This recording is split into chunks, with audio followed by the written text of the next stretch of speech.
A paz do Senhor, queridos irmãos. Aqui quem vos fala, irmão Jefferson. Hoje estou trazendo até vocês a lição de número 6, que tem por título Olhando para a Direção Errada.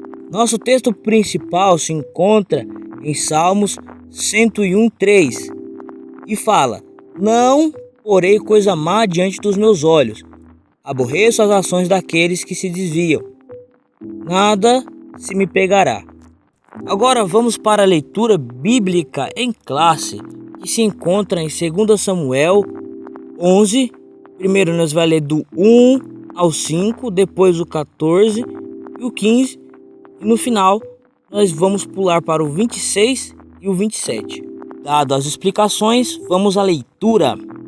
E aconteceu que, tendo decorrido um ano, no tempo em que os reis saem para a guerra, enviou Davi a Joabe e a seus servos com ele e a todo o Israel, para que destruíssem os filhos de Amon e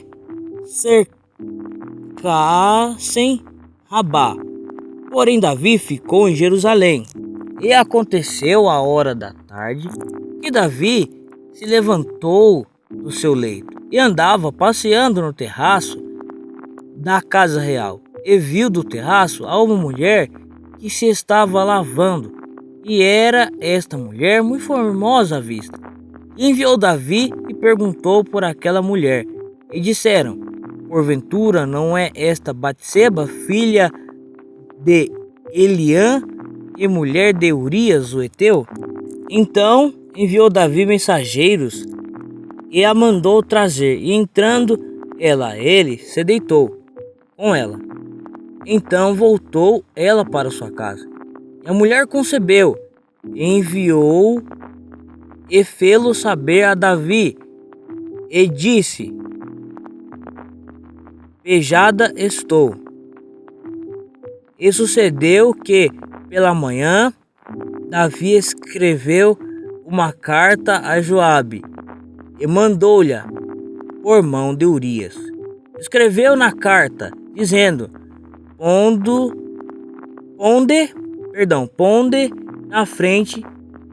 Ponde Urias na frente da maior força da peleja, e retirai-vos de detrás dele, para que seja ferido e morra. Ouvindo, pois, a mulher de Urias, que Urias, seu marido, era morto, lamentou a seu senhor.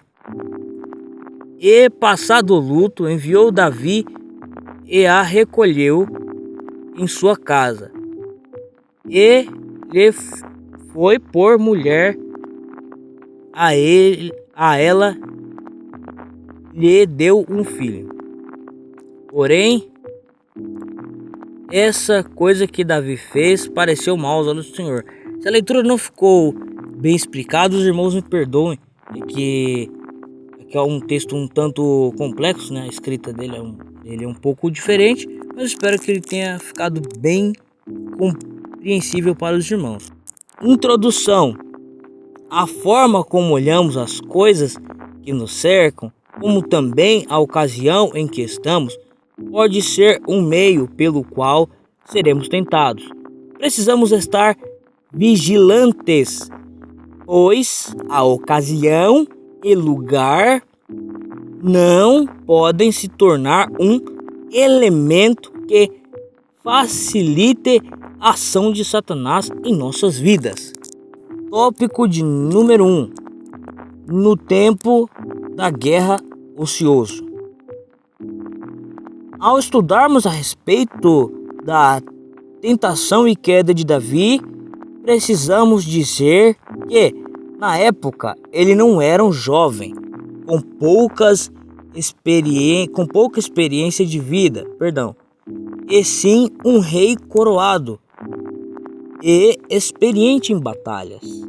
A palavra de Deus faz referência a ele como um homem segundo o coração do Senhor. Atos 13:22.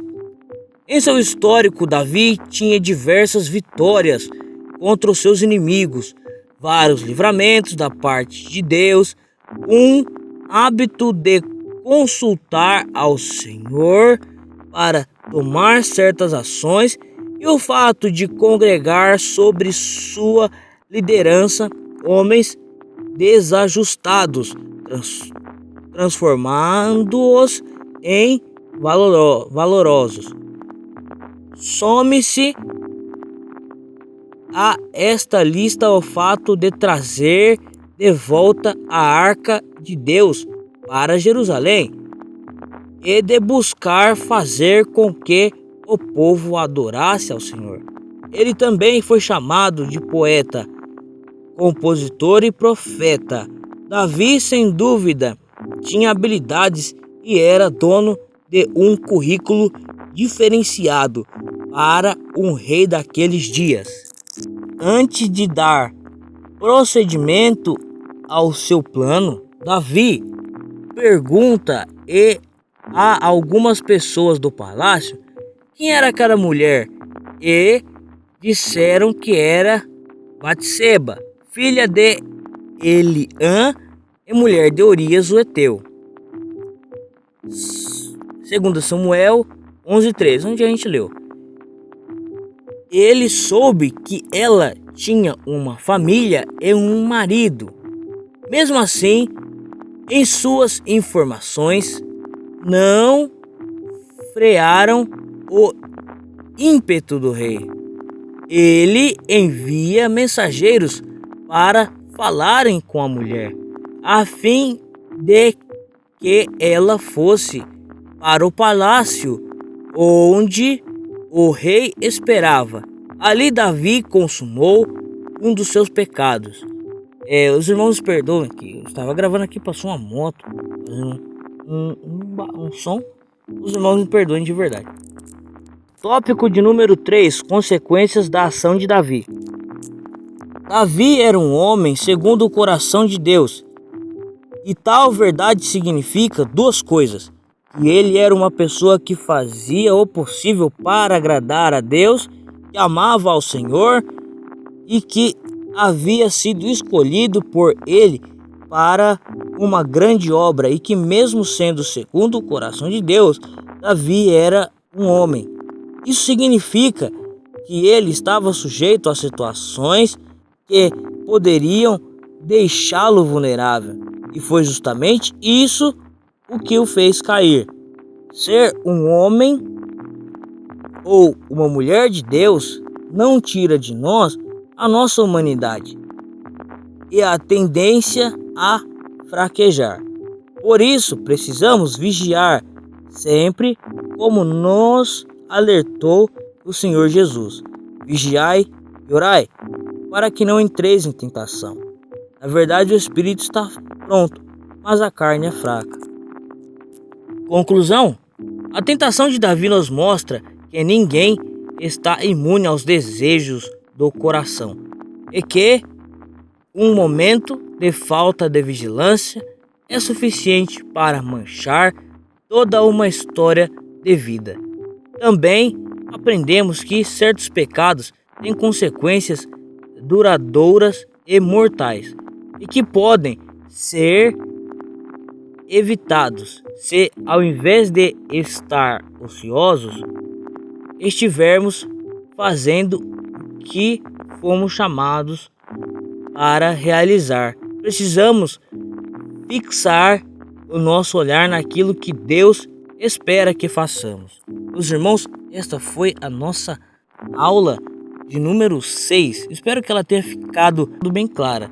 Desde já, Deus abençoe a cada um que se inscreve nesse canal, que deixa o like nos vídeos, compartilha e, por favor, não deixe de ver os vídeos no canal, ative o sininho e que Deus esteja com todos vocês. Amém?